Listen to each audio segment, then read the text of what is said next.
In the upper 60s, a few outliers out towards Centerville at 64 degrees. And we're also tracking our first round of showers and storms just working their way in towards areas of Putnam, Lynn, as well as Sullivan counties as we work our way through this 6 to 7 a.m. hour. And from there on, we are going to be looking for some very scattered and isolated storms during the morning hours and then very pop-up like storms later on this afternoon. And those afternoon storms are going to be more of a concern due to all the heat that we're going to get later on during the day today, helping create a very unstable atmosphere. But there are a few things missing to our severe storm equation that we would need that we just don't have. And that big one we don't have is called wind shear. That helps push a lot of the hailstones and other precipitation factors away from the rising column of warm air. So that way the storms don't lose their fuel, don't lose their intensity. But what we're going to be looking for is a storm system that is more centralized towards some stronger winds, as well as smaller hailstones, just due to that lowered wind chill value. Those hailstones don't get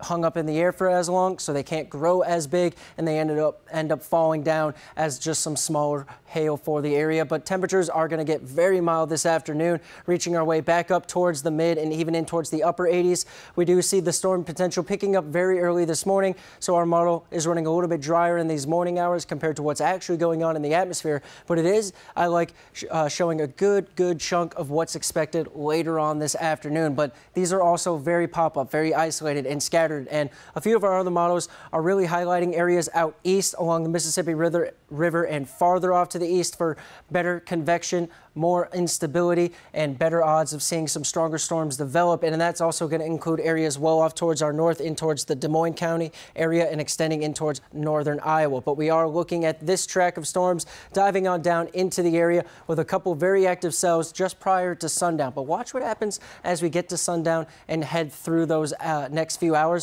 The storms lose their intensity. As soon as that sun starts to dip down below the horizon, the fuel for this fire is just going to start to die off, and we're going to be looking for that convection and instability factor to leave our area, giving us a calmer but a warm evening ahead with temperatures in the mid and upper 60s. And then we jump up towards the 90s starting off tomorrow for 3 days in a row. And we are tracking a couple pop-up and isolated storms over the course of Saturday afternoon, but very fleeting chances are expected for this scenario over the course of Saturday. And they're going to be, like I said, very pop-up in nature, so they are going to develop, increase in size and intensity very quickly, and then they'll lose their fuel very quickly as well. As for your extended forecast, by the end of the holiday weekend, we could be looking at a few areas just over 1/4 of an inch of rain. Ella, let's send it back to you.